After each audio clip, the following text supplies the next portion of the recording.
Hi, so here's my little washing machine. Today I'm doing sheets.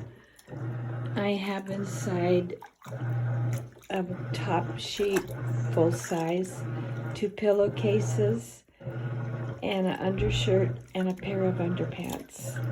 Anyway, it drains. I need to get an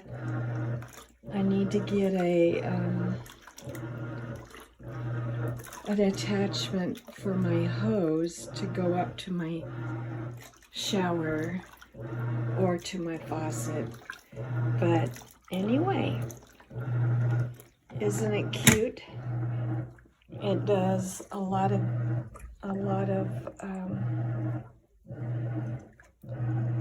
good things. Oh, I don't know why the lights are flashing, because they're not on my washer. They're not. That's funny. There we go. But when I get close to it, they flash. That's weird. Anyway, so that's my little washer, and my little birds are overseeing that everything goes well. Have a good day. Bye-bye.